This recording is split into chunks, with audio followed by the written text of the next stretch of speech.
On a commencé, sauvez-nous. Sauvez-nous des griffes de Talon. Talon va partir, doit partir. Moi j'ai vu ici les gilets jaunes. J'ai vu combien ils ont été très agressifs, très forts dans leurs revendications. Cela caractérise la France désormais. Nous sommes dans un pays, où, vous me le permettez, où les gens votent pour élire un président, des parlementaires, pour légiférer, pour exécuter un programme pour lequel les gens ont été élus. Mais au même moment, chacun conteste à l'élu le droit d'agir tout seul. Tant que la loi qui est votée, ce qui est mise en œuvre n'est pas conforme à son aspiration personnelle, il dit niet et il conteste et il empêche de le faire. C'est de l'anarchie. C'est juste pour que vous puissiez comprendre la problématique est la nôtre. Quand un pays est construit, on peut ne pas avoir un gouvernement pendant 6 mois, 6 ans, on a vu en Belgique, c'est pas un problème. On peut contester tout ce qui se fait, le pays n'est pas véritablement paralysé. L'anarchie et la contestation, ce sont des luxes. Ce ne sont pas des luxes, ce n'est pas préjudiciable à la survie d'un pays qui est déjà les fondamentaux. Mais quand un pays est à construire, ou notamment un pays dans lequel tout est à reprendre, vous avez besoin d'avoir une réglementation forte. Vous avez besoin que les gens respectent la loi, soient disciplinés. Et si l'expression démocratique qui doit s'exprimer, il ne faut pas souhaiter que ce soit pareil que ce qui est le cas dans les pays développés. Et c'est pour ça que le droit de grève tel que nous l'avons réformé au Bénin, on ne peut pas le faire en France. Parce que ce ne serait pas acceptable. Mais au Bénin, c'était devenu important, vital, primordial. Sinon, ce pays restera éternellement dans la pauvreté. La France a été construite par les efforts soutenus de vos ancêtres. Ce qui fait qu'aujourd'hui, vous avez quelque chose à partager et qui fait que vous avez besoin d'un système plus équilibré pour avoir un partage équilibré des choses. Les nôtres, dans nos pays, on n'a encore rien fait du tout. C'est maintenant que les Africains ont besoin de construire leur pays pour les générations à venir. Ce qui permettra aux autres de demain d'être plus exigeants parce que les efforts ont été faits maintenant. Il faut le temps d'effort. Et c'est pour ça que je voudrais dire à tout le monde que le Bénin est dans cette phase. Avant d'être président, Patrice Talon était déjà puissant, très puissant. Pas dans l'armée, pas dans les grands partis historiques, mais dans l'économie. On le surnommait déjà le roi du coton, un homme d'affaires discret, calculateur, méthodique, avec une fortune estimée à plusieurs centaines de millions de dollars. Pendant longtemps, il agit dans l'ombre du pouvoir. Puis, un jour, cet homme d'affaires exilé en France après une rupture brutale avec le président Boni revient au pays et décide de conquérir le trône. Quelques années plus tard, le Bénin change profondément. Pour certains, Talon a modernisé l'État béninois, mais pour d'autres, il a progressivement transformé une démocratie réputée stable en un système hyper présidentialisé. Et aujourd'hui, une autre question émerge. Après Talon, Romuald Wagdani est-il le successeur naturel ou simplement la continuité méthodique du même système? Madame, Monsieur, bienvenue dans les corridors d'Afrique. Attachez vos ceintures car nous allons entrer dans une zone de forte turbulence. Patrice Talon naît le 1er mai 1958 à Ouidah, au Bénin. Il est marié à Claudine Benagnon, avec qui il aura 2 enfants, Lionel et Karen Talon. Mais, pour comprendre Patrice Talon, il faut remonter bien avant sa naissance. Selon l'historien américain Robin Lau, le nom Talon apparaît dans les archives du Dahomey dès 1797. À cette époque, Pierre Talon, un mulâtre français, est chargé de garder le fort français de Ouidah. Un lieu symbolique parce que Ouidah est alors l'un des grands ports négriers d'Afrique de l'Ouest. Après la relégation de l'esclavage par Napoléon Bonaparte en 1802, Pierre Talon participe à la reprise de la traite négrière. Puis au fil du temps, la famille Talon se convertit dans l'huile de palme, le commerce puis l'administration coloniale. Pendant la période coloniale française, plusieurs membres de la famille occupent déjà des fonctions influentes. Cependant, le père de Patrice Talon est cheminot. Sa mère est issue de la famille Guédekpé d'Abomey. Patrice Talon grandit donc dans un environnement commerçant et relativement structuré. Très tôt, il comprend où se trouve le véritable pouvoir en Afrique francophone, dans les marchés publics, dans les importations et surtout dans les filières agricoles stratégiques. Après son baccalauréat à Dakar et ses premiers pas dans les affaires à Paris, Patrice Talon revient progressivement au Bénin dans les années 1980. Il commence par importer des intrants agricoles destinés à la culture du coton, puis dans les années 1990 et 2000, il s'impose dans l'engrenage du coton. Et au Bénin, le coton est vital. Et pendant longtemps, il représente une part majeure des exportations du pays. Patrice Talon sait que contrôler cette filière, c'est s'approcher du cœur économique béninois. Au fil des années, Patrice Talon rachète plusieurs sociétés d'État dans le secteur cotonnier. Son influence devient immense, mais son empire dépasse rapidement le coton. Il investit dans les huileries, la logistique, les services portuaires, le contrôle douanier, l'hôtellerie, la banque. Il devient actionnaire des hôtels Ibis et Novotel de Cotonou.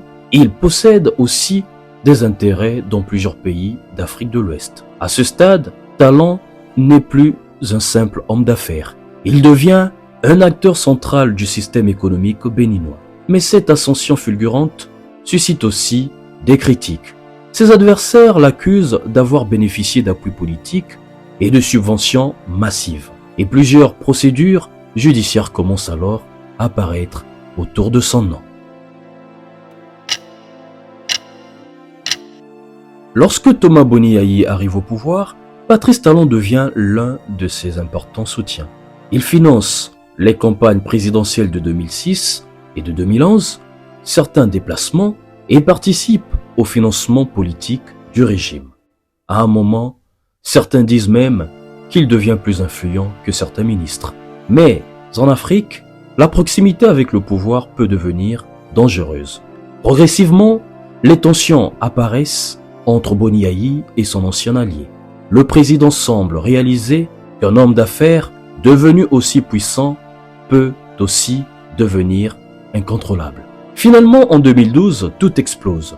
Le régime accuse Patrice Talon de détournement, puis d'avoir participé à un supposé complot d'empoisonnement contre Boniaï. L'affaire choque le pays et l'opinion internationale. Selon les accusations, une proche du président aurait été approchée pour remplacer ces médicaments par des substances toxiques. Des SMS retrouvés dans l'enquête alimentent le scandale. Mais très rapidement, beaucoup y voient aussi une guerre politique et économique. Quelques semaines avant l'affaire, Patrice Talon devait déjà être arrêté pour d'autres accusations financières. Prévenu à temps, il fuit le Bénin dans la nuit du 19 septembre 2012. Direction la France. Et là commence alors son exil. Les mandats d'arrêt, les demandes d'extradition et une guerre ouverte entre Talon et Boniaï. Aujourd'hui, vu tout ce qui a été fait, c'est devant eux que le port de Cotonou est tombé, s'est effondré en pleine crise du PVI. Le port était, le Bénin a perdu déjà son port à cause du PVI. Ça s'est effondré totalement. Parce que ce monsieur veut, tel que c'est monté, s'arroger 400 milliards de francs CFA lui seul. Dans un pays où 50% de la jeunesse n'a pas d'emploi. Mais je ne peux pas accepter cette responsabilité-là. Je n'ai pas d'amis. Je n'ai pas de parents pour ça. Ça ne peut pas se passer comme ça. Donc il fallait courir et aller redresser. C'est devant ces Américains-là. Ils sont revenus quelques mois après pour voir les performances lorsqu'on a commencé par prendre les prix à gauche, à droite. La réforme du guichet unique, tout ce que nous sommes en train de faire. Beaucoup reste à faire encore. Mais lorsque j'apprends que dans les 4 coins du pays, notre port allait prendre des prix, je dis bien.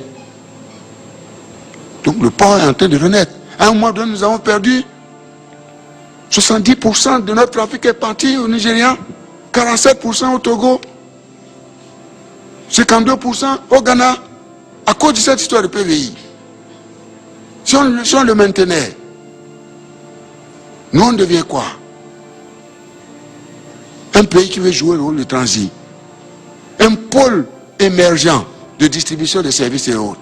On ne peut pas laisser, mes chers jeunes, quel que soit le coût, Même quel soit le coup politique, il n'a qu'à ramasser tout le monde. Moi, je sais que vous êtes là, vous êtes mes boucliers. Vous êtes là. Et vous sortirez, je le sais bien, pour dire non, ce n'est pas possible. Je ne peux pas protéger. Et qui va, qui s'est donné autant de moyens.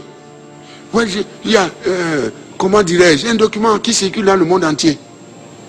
Je dois recruter un clochard en Californie, en Australie, qui dit voilà, le Bénin est la source de la piraterie maritime. Et de dire aux navires de ne pas venir au Bénin. Et il paye ce cabinet. Qui prend le cabinet le plus cher des États-Unis, qui le paye avec votre argent. L'argent qu'il a volé des pauvres paysans, sous le soleil, sous la pluie, qu'il paye chèrement. Ce cabinet recrute les congressmen, recrute les sénateurs, pour dire de couper l'aide publique au développement au Bénin. Et ces gens du congrès, et ces sénateurs écrivent à, comment dirais-je, à Kerry, le numéro 2 américain, qui envoie des lettres, qui a fait des enquêtes, il dit c'est des histoires, classez-moi cette lettre. Mais c'est pas fini, il continue. Le combat continue. C'est comment ça? Comment on peut vendre son pays de cette manière? Où est-ce qu'on va? Mes chers enfants, je vous en parle parce que je suis obligé. Mais nous pouvons nous relever. On est tombé par les bombes qu'on a fabriquées nous-mêmes. La classe politique à laquelle j'appartiens. Je ne veux pas me dédouaner. Si on doit être jugé, on sera jugé de tous.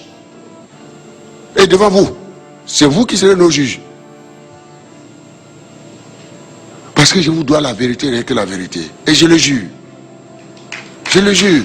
Tout ce qui se passe, nous avons commis, ça il n'y a rien à faire. Par des arrêtés, des décrets, de ceci, de cela, etc. Aussi à la fonction publique, des agents, des protocoles qu'on suit de gauche à droite, n'importe comment. N'importe comment. Pour découvrir que, eh bien, on a fabriqué une bombe, des bombes, décidées à ensanglanter, enflammer et désintégrer notre édifice constitutionnel.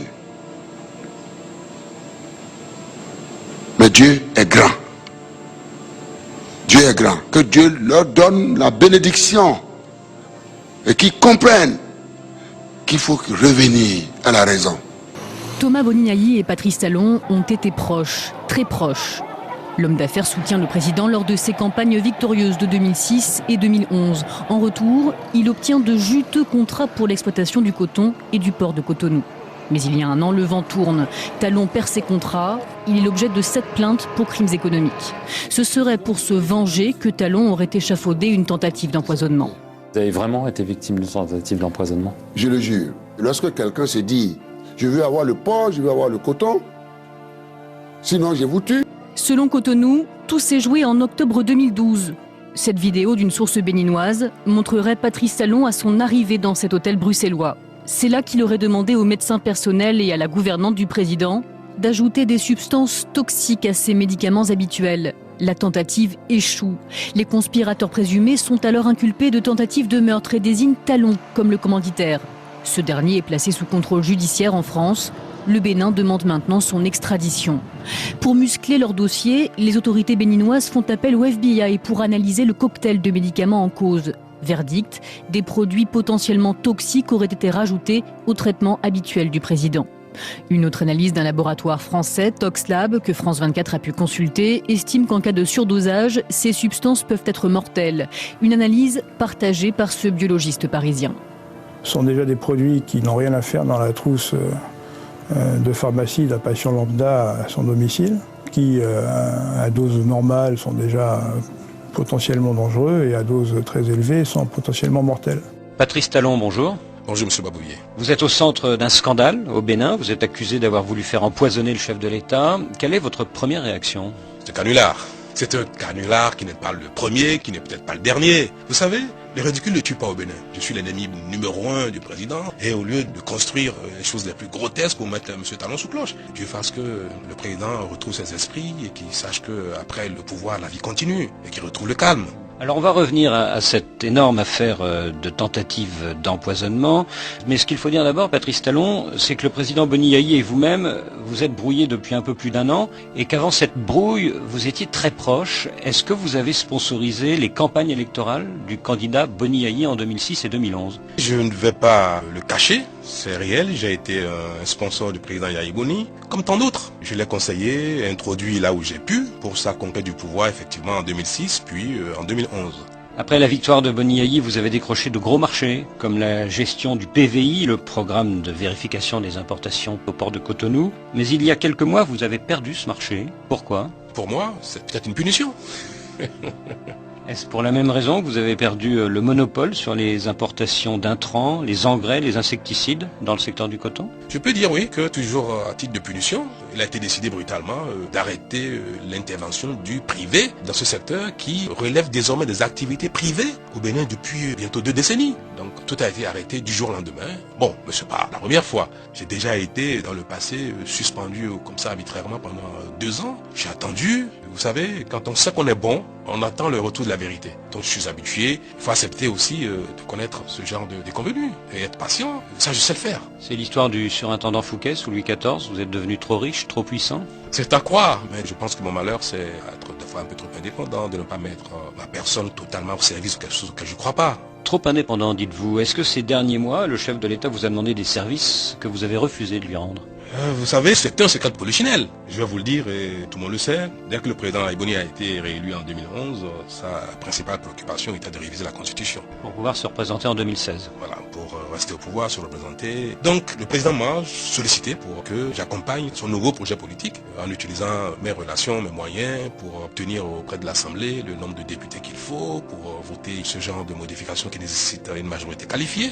Mais j'ai résisté, comme nous sommes quand même des amis, j'ai pu lui faire comprendre que ce n'était pas indiqué, que ce n'était pas faisable et que c'était pas bien. Même si j'avais voulu, ça n'aurait pas marché. Parce que le peuple béninois est attaché à sa démocratie. Et donc, j'ai refusé. Mais est-ce que le président ne vous soupçonne pas de soutenir un de ses rivaux potentiels ? Et il me l'a dit en face. Vous savez, je suis à un point où je peux dire certaines choses. Vous savez, le président m'a dit un jour, aux dernières discussions que nous avons pu avoir, yeux dans les yeux, Patrice, tu sais, tu cours un risque en me résistant, parce que je suis après tout le président de la République du Bénin. Le président doit être ton père, ton frère ou même ton fils. Il faut savoir qu'un chef d'État peut être dangereux pour toi. Révise ta position et je suis encore là. C'était quand cette dernière conversation ? C'était en novembre-décembre 2011. Il y a un peu moins d'1 an. Il y a un peu moins d'1 an. Alors revenons à l'affaire judiciaire du moment. Ce qui est frappant dans les déclarations du procureur de Cotonou, c'est le luxe de détail. Il vous accuse d'avoir soudoyé la nièce et le médecin personnel du chef de l'État pour que ceux-ci administrent au président des médicaments toxiques. Qu'est-ce que vous répondez ?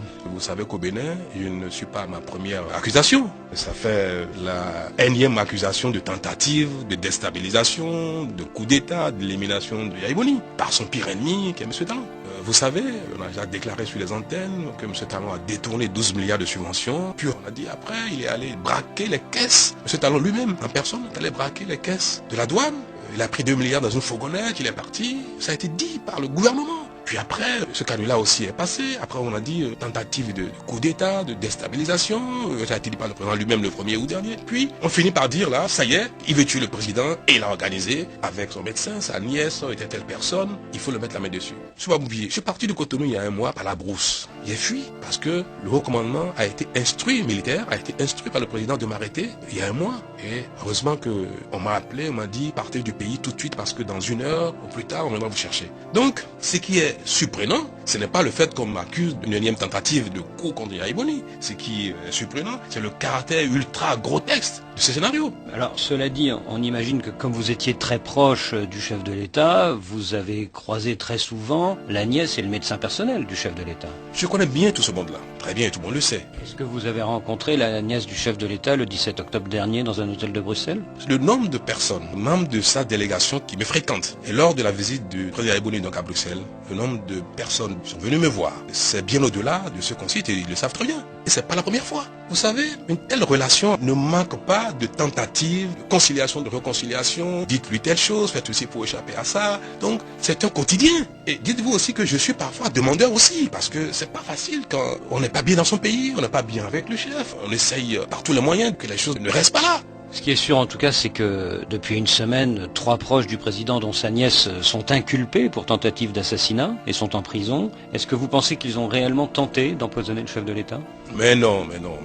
Maintenant, quel est le scénario des manipulations de qui, de quoi? Bon, j'ai mon idée là-dessus, mais c'est pas dans nos habitudes au Bénin, ce genre de choses. Mais alors s'ils n'ont pas comploté contre le chef de l'État, sont-ils les complices du pouvoir dans une machination contre vous-même? Vous savez, tous ceux qui connaissent ce président savent qu'il peut utiliser n'importe quoi, n'importe qui pour arriver à ses fins. C'est triste. Je ne vais pas dire plus. Et c'est pas la première fois que je suis victime de manipulation. Un mandat d'arrêt international est lancé contre vous. Est-ce que vous craignez d'être arrêté dans un pays de refuge et d'être livré aux autorités béninoises? Vous savez, je compte bien sûr, dans tous les cas, répondre aux accusations. Ceux qui me connaissent me jugent parfois de téméraire, mais je ne suis pas casse-cou. Je prendrai donc les précautions juridiques à ma portée pour répondre aux accusations, mais sans mettre ma vie en danger. Mais en France, Patrice Talon obtient finalement gain de cause. La justice française refuse son extradition et progressivement, l'image du fugitif se transforme. Pour certains, Talon devient désormais la victime politique d'un pouvoir qui voulait l'éliminer.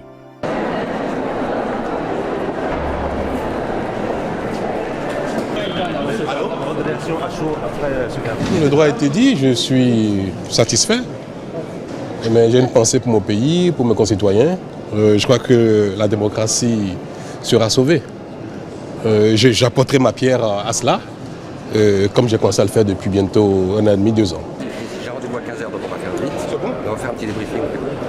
Il faut dire que les juges en France n'extradent pas, en tous les cas ne peuvent pas donner, ne donnent pas leur feu vert à des demandes d'extradition quand celles-ci ne sont que le masque d'une persécution politique. Je parle aussi de l'autre droit. Bien compris.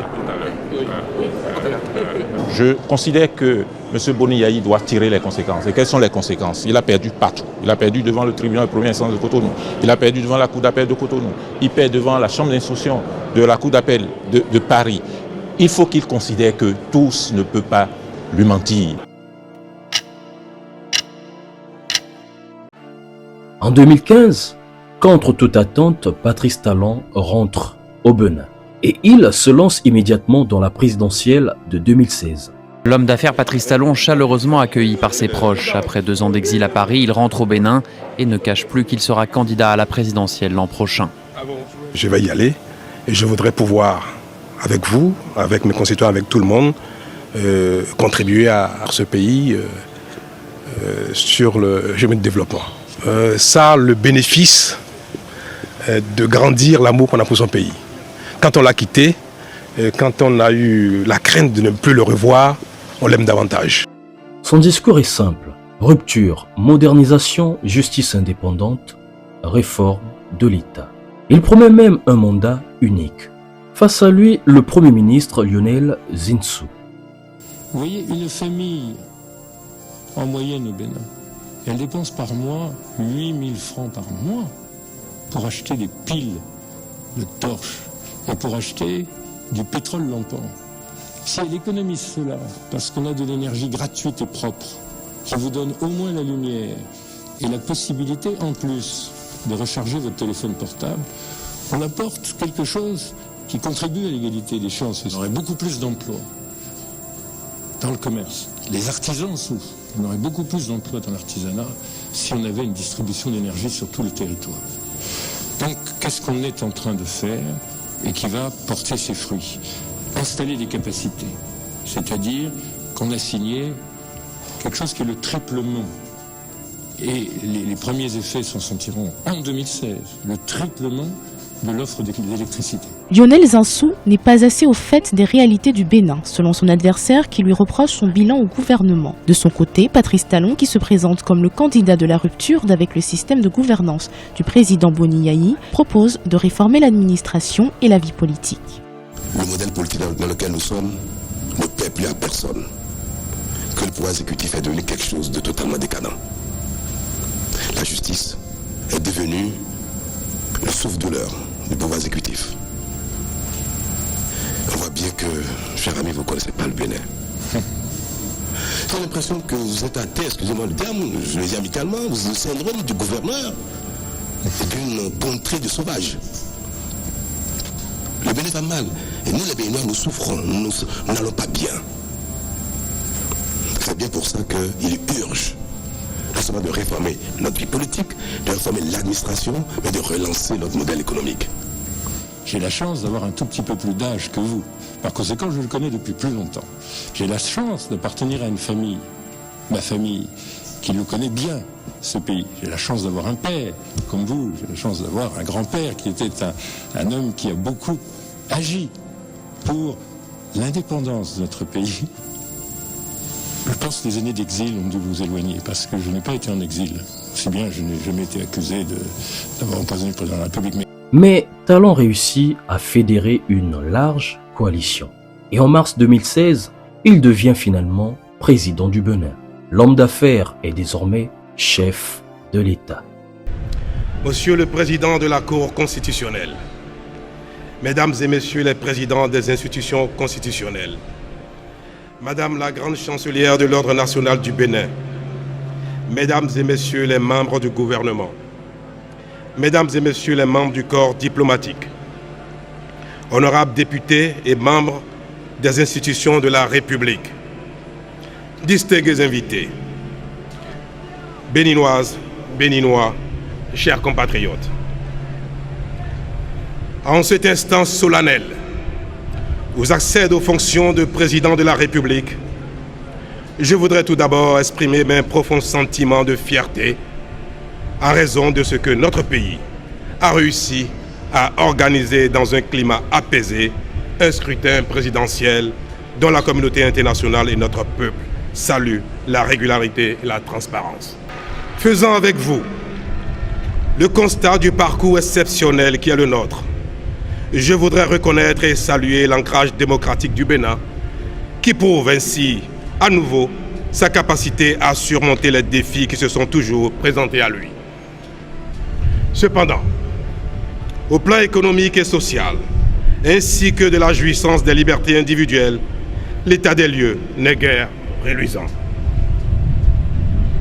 L'urgence est donc aux réformes politiques, à la restructuration de l'économie nationale, à la reconstitution du tissu social, en redonnant confiance à nos concitoyens et à la restauration de la crédibilité de notre pays.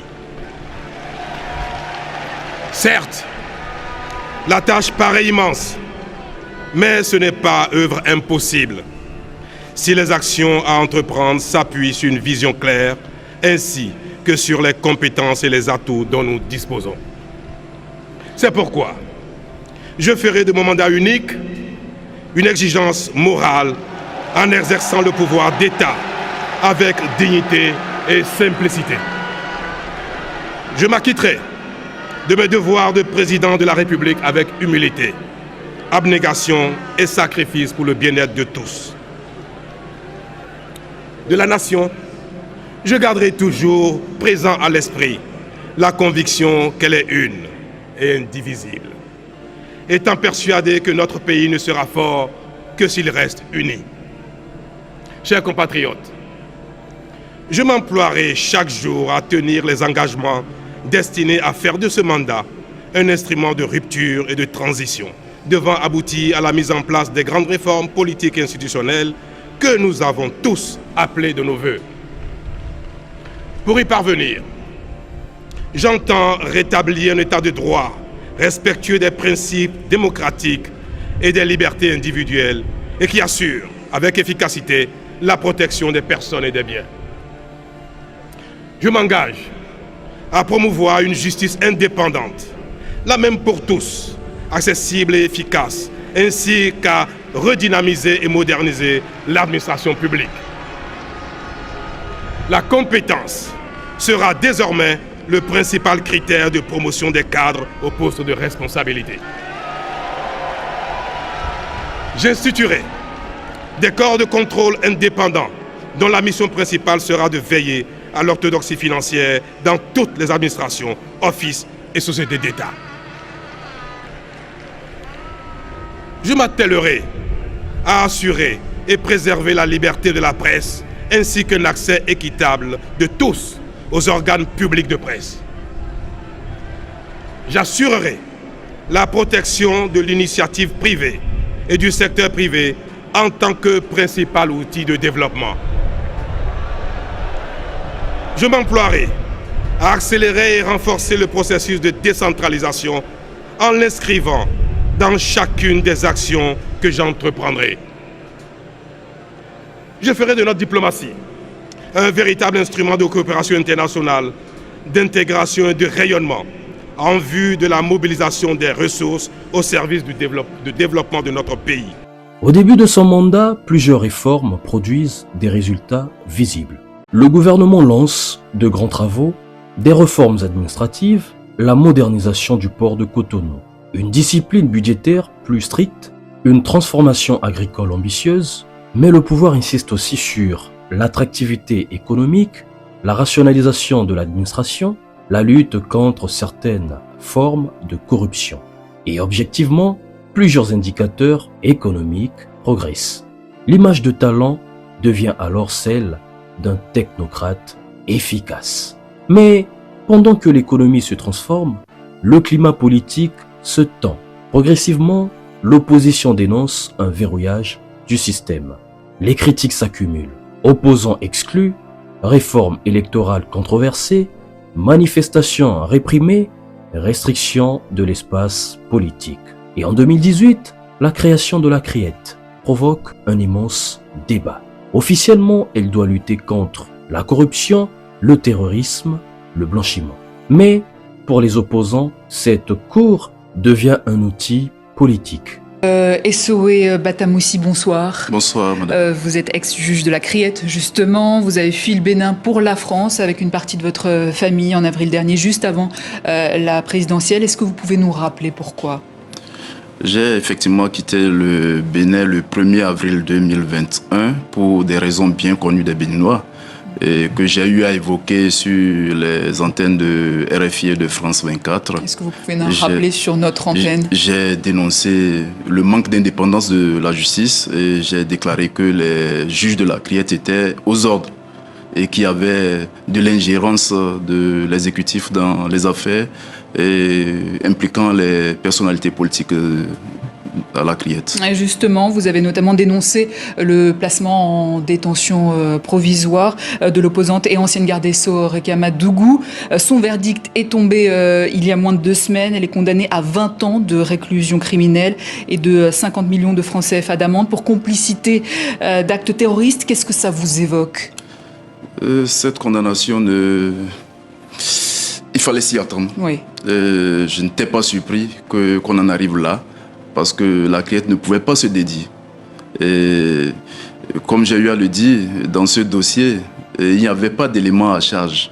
Le dossier était vide, c'est ce que disent les avocats. Le dossier était complètement vide. Il y avait donc 2 auteurs principaux, supposés principaux, et Dame Rekiat Madougou n'est tombée dans le dossier que comme un cheveu sur de la soupe. Donc c'était un acharnement contre Dame Madougou et ce n'est qu'un acharnement. Donc il n'y avait rien contre elle. Quand vous étiez à la CRIET, lors de son arrestation, vous aviez reçu des consignes ? Nous avons reçu des consignes, vous savez. De la part de qui ? De la part du ministre du garde des Sceaux, ministre de la Justice. Et qui disait quoi ? Et qui disait, en substance, puisque nous étions en pleine délibération, donc et le temps passait et il a dû appeler et il a dit ceci. Qu'est-ce que vous êtes en train de faire ? Pourquoi est-ce que vous êtes en train de lambiner, mais placez-la en détention et quittez les lieux pour votre propre sécurité ? Donc nous avons compris qu'on ne pouvait plus rien faire parce que nous étions partis pour la mettre sous convocation, soit la mettre sous contrôle judiciaire, parce que le dossier était vide. De son côté, le gouvernement vous accuse de proximité avec l'opposition, avec les démocrates, le clan Madougou. Qu'est-ce que vous répondez à cela ? Le gouvernement ne peut que dire ça, parce que le gouvernement ne s'attendait pas à ce que je puisse dire de pareilles choses, parce que tous les juges de la CRIET sont logés à la Belle Étoile. Notre salaire, c'est un salaire qui talonne celui des politiciens. et que cela vient de ma bouche, le gouvernement ne pouvait pas supporter cela. Donc, qu'on dise que je suis de connivence avec l'opposition, ça, je défie quiconque, et je mets au défi quiconque de me prouver. Depuis la création de la CREATE en 2018, 1956 procédures en lien avec la cybercriminalité ont été traitées par la juridiction. Le blanchiment de capitaux. La CREATE a traité 225 procédures relatives à cette infraction. Sur les 3 dernières années, les procédures de détournement de deniers publics ont diminué progressivement. De 25 en 2022, on est passé à 5 en 2023, puis à 3 seulement au 17 septembre 2024. En 2023, la Cour a traité 13 procédures de corruption, contre 7 au 17 septembre 2024. Non, nous ne sommes pas satisfaits de ces résultats, mais nous sommes satisfaits de la dynamique qui s'installe. Cette dynamique, elle est impulsée par la CREATE. Cette dynamique, c'est la fin de l'impunité. Cette dynamique, c'est la fin de l'idée selon laquelle il peut exister au Bénin des hommes au-dessus des lois. Et du banc de la défense que je représente ici, je plaide pour sa tempérance dans l'administration des peines plutôt que ce sentiment de terreur qu'elle inspire aux citoyens. Vous avez évoqué la question de la formation et à l'instant même où je suis en train de prendre la parole, certains de vos collègues sont en formation à l'étranger. Sur le plan des infrastructures, un premier effort est fait en attendant l'installation effective de la Cour de répression des infractions économiques terroristes dans ces nouveaux locaux. Les constructions vont bientôt démarrer. Et je peux vous assurer de ce que vous ne souffrirez pas de l'accompagnement. Les élections législatives de 2019 marquent un tournant majeur. L'opposition est quasiment absente du Parlement. Et peu à peu, l'image du réformateur démocratique commence à se fissurer. Il faut rappeler que lorsqu'il se présente à l'élection présidentielle de 2016, Patrice Talon construit une partie de sa crédibilité sur une promesse forte. Une promesse rare en Afrique, ne faire qu'un seul mandat. Pas 2, pas 3, un seul. À l'époque, son argument est simple. Selon lui, 5 ans suffisent pour engager les réformes nécessaires. Il affirme même qu'un président qui pense déjà à sa réélection risque de gouverner pour sa popularité plutôt que pour l'intérêt général. Le message séduit dans une Afrique souvent marquée par les présidences longues et les modifications constitutionnelles. Talon apparaît comme un dirigeant différent. Certes, la tâche paraît immense, mais ce n'est pas œuvre impossible si les actions à entreprendre s'appuient sur une vision claire ainsi que sur les compétences et les atouts dont nous disposons. C'est pourquoi je ferai de mon mandat unique une exigence morale en exerçant le pouvoir d'État avec dignité et simplicité. Un homme prêt à entrer dans l'histoire par la grande porte. Mais une fois au pouvoir, les choses changent. Durant son premier mandat, plusieurs réformes institutionnelles sont engagées.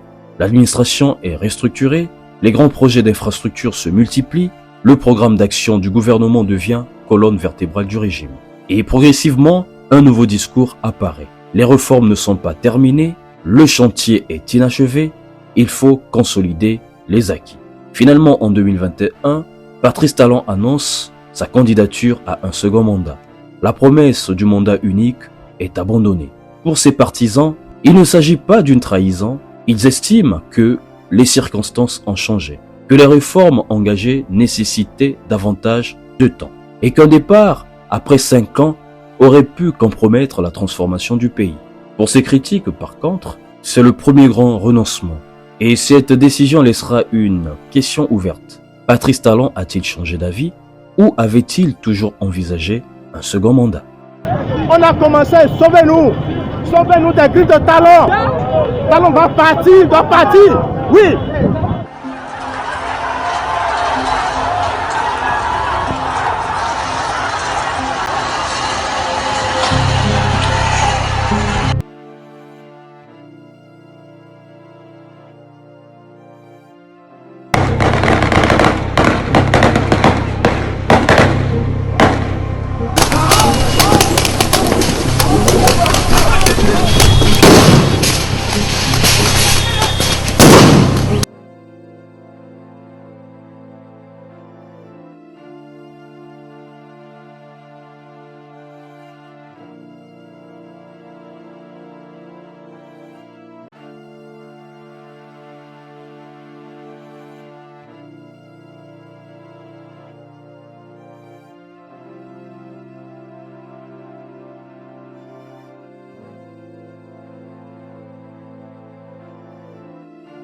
Nous n'avons pas peur de la prison. La prison est faite pour pas pour les chiens. C'est pour les hommes comme nous. Oui, on n'a pas peur de la mort. Un jour on mourra. Lui-même il mourra un jour. Donc pour nous, la démocratie est chère pour nous, peuple béninois. C'est pourquoi on s'est levé. S'il n'a pas peur des votes, il n'a qu'à reprendre les élections, soit il démissionne. C'est l'un ou l'autre. Il reprend les élections avec tous les partis en lice et nous verrons si le peuple approuve ces méthodes ou il reprend et le peuple n'approuve pas et il tire les conclusions.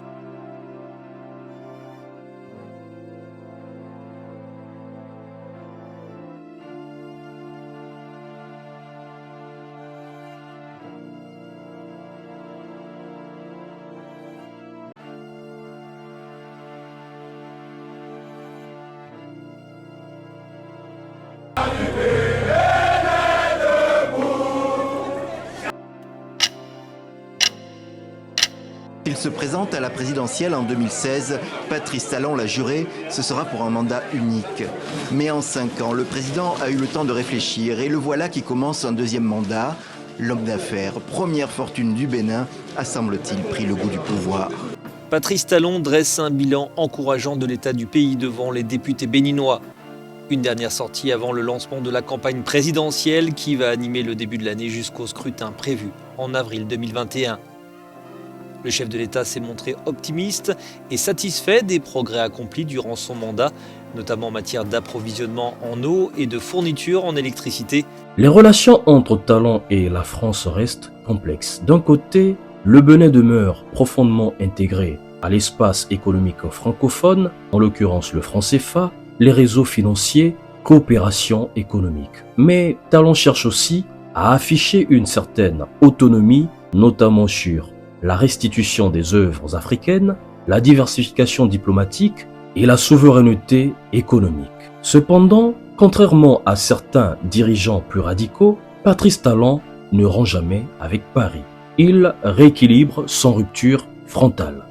Vous avez fait part, M. Macron, d'une volonté politique d'ouverture de la part de M. Talon. Qu'est-ce que ça veut dire concrètement, M. Talon? Est-ce que vous envisagez la libération des leaders d'opposition, je crois, qui sont emprisonnés dans votre pays, ou le retour au Bénin de ceux qui sont en exil? Merci. C'est le vrai Macron qui a parlé d'ouverture. Évidemment, c'est vrai, nous en avons parlé. Vous savez, la donne politique est une donne essentielle dans tous les pays du monde, y compris les pays en voie de développement ou les pays développés. Et sur cette question, la préoccupation des uns et des autres, c'est que le politique ne pollue pas l'économie. Donc il faut pouvoir aménager la donne politique de sorte à ce que ça donne une bonne image favorable au développement économique. Et aujourd'hui, votre question ne me surprend pas parce qu'il semble que notre image soit un peu écorchée par la situation politique que le Bénin a connue ces derniers temps. Moi, je n'en rougis pas du tout.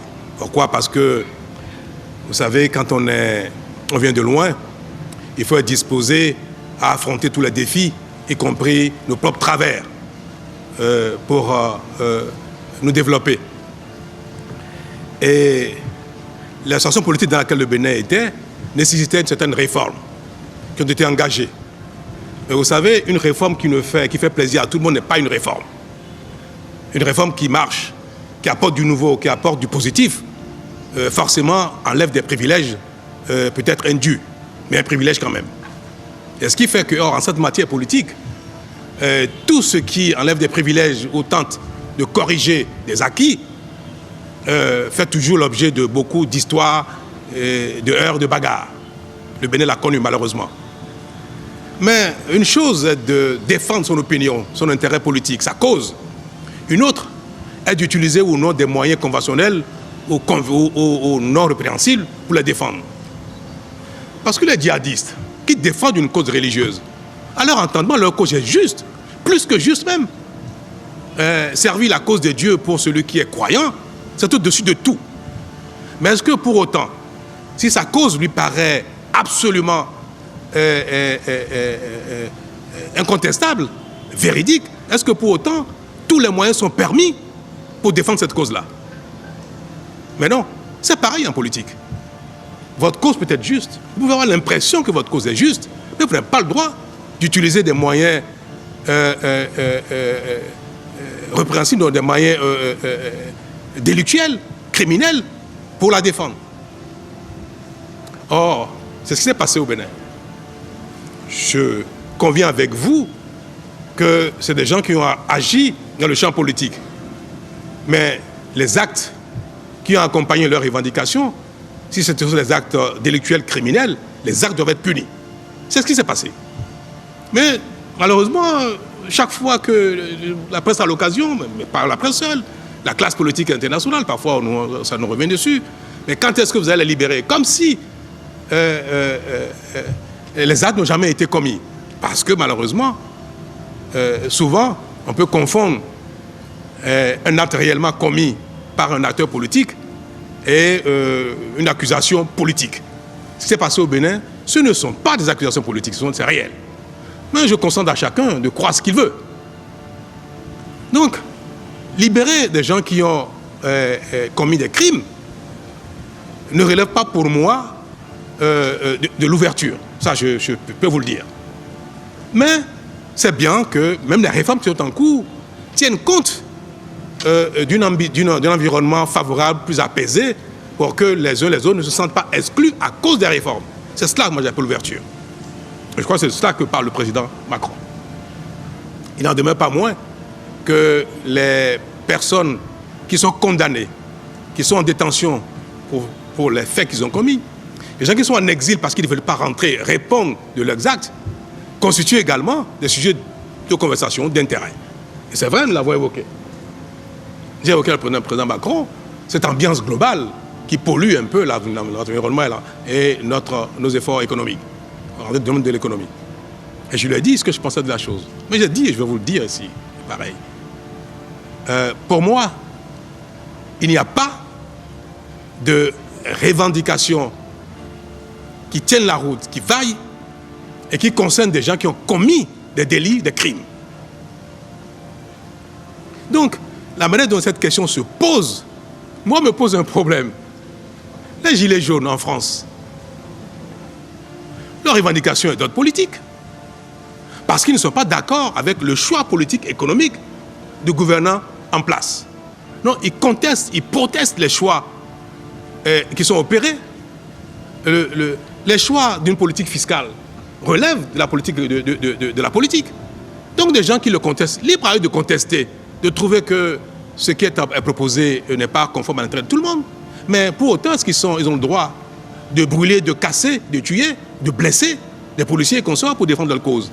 Donc toutes les fois que les moyens qui sont utilisés pour défendre la cause politique ne sont pas bonnes, il faut que les sanctions, que les gens qui sont comme ça répondent de ce qu'ils ont fait. Ceux qui ont envahi le Capitole aux États-Unis, c'est une cause politique. Parce qu'ils estiment que les élections, les résultats ne sont pas conformes à leur aspiration, à ce qu'ils pensent être vrai. Mais est-ce que pour autant ils ont le droit de prendre d'assaut le Capitole et de remettre en cause ce que la loi a établi? Mais non. Mais j'aimerais bien vous voir poser cette question au président Biden et lui demander mais quand est-ce qu'il va arrêter les procès contre ceux qui sont poursuivis pour avoir envahi le Capitole. Et je vais bien voir la réponse qu'il va donner, si ça va vous satisfaire. Mais je vous donne la même réponse que lui. Il faut répondre de ces actes. Et ça, ceux qui sont en exil, que moi je n'ai pas banni, je n'ai pris aucun décret pour bannir quelqu'un. Ils ont choisi de ne pas répondre de leurs actes, ils ont fui le pays. Moi je voudrais bien qu'ils rentrent, qu'ils se défendent et que la justice les blanchisse. Donc il n'y a pas de décret qui a été signé et qui a envoyé quelqu'un en exil. Par contre, ceux qui sont en prison, il peut arriver qu'un acte soit fait pour gracier des gens. C'est pour certains délits, parfois, font l'objet de grâce, d'amnistie. Autant que les délits politiques, que les délits qui sont liés, qui sont commis dans le champ politique. Mais au Bénin, il n'y a pas de détenu politique. Personne n'est détenu au Bénin pour son opinion politique. Mais les gens sont détenus pour avoir agi, pour avoir commis des délits, des crimes dans le champ politique. C'est vrai. Donc il se pourrait que dans les temps à venir, à mon temps ou après moi, que des actes de grâce ou d'amnistie soient pris à l'encontre de ces gens-là. C'est possible. Mais pourquoi Boni Yayi n'a-t-il pas été exilé? C'est justement ce qui est très intéressant. Contrairement à beaucoup d'anciens chefs d'État africains devenus opposants, Boni Yayi est resté au Bénin. Pourquoi? D'abord parce qu'il conserve un poids politique réel. Même hors du pouvoir, il reste une figure importante de la vie politique béninoise. Ensuite, parce que le Bénin possède une tradition politique relativement différente de nombreux régimes africains. Malgré les tensions, Boni Yayi demeure un ancien président bénéficiant encore d'une certaine légitimité nationale. Enfin, parce qu'un exil forcé aurait probablement provoqué une crise politique majeure et une forte pression internationale. À partir du second mandat de Talon, le temps change progressivement. Les deux hommes commencent à se rencontrer. Les discussions discrètes ont lieu. En 2023 notamment, Boni Yayi est reçu au palais présidentiel. L'image surprend, car quelques années auparavant, une telle scène semblait impossible. Cela ne signifie pas pour autant que les divergences ont disparu, loin de là. Mais les deux hommes semblent avoir une chose. Une confrontation permanente risquait de fragiliser davantage le pays. Sont-ils devenus alliés? La réponse est non. Ils ne sont plus les alliés qu'ils étaient dans les années 2000. Ils ne sont plus non plus les ennemis irréconciliables de la période de 2012 à 2021. Aujourd'hui, leur relation ressemble davantage à une coexistence stratégique. Boni Yayi reste l'une des principales figures morales et politiques de l'opposition. Talon reste l'homme fort du régime. Les deux se surveillent, les deux se respectent davantage qu'avant, mais aucun n'a oublié le passé. Aujourd'hui, une question domine les débats politiques béninois. Qui, après Talon, un nom revient constamment? Romuald Wagdani, ministre de l'économie et des finances, technocrate respecté, très proche du président. Pour beaucoup, il représente déjà la continuité du système Talon. Continuité économique, continuité technocratique, continuité institutionnelle. D'où cette accusation fréquente, changer l'homme sans changer le système. La vraie question devient alors, le Bénin prépare-t-il une alternance ou une succession contrôlée? Patrice Talon a profondément transformé le Bénin. Même certains de ses adversaires le reconnaissent. Mais son héritage pose désormais une question plus large. Peut-on moderniser rapidement un État africain sans concentrer excessivement le pouvoir? Parce que souvent, les dirigeants les plus efficaces administrativement sont aussi ceux qui centralisent le plus ce pouvoir. Et dans les corridors du pouvoir, les successions les plus calmes sont parfois les continuités les mieux organisés. C'était les corridors d'Afrique, au cœur d'Afrique. N'oublie pas de t'abonner pour nous soutenir, c'est gratuit. D'activer la cloche de notification pour ne rien manquer de nos prochaines publications. De nous dire dans les commentaires ce que tu en penses. Portez-vous bien et on se dit à très vite pour un nouveau corridor.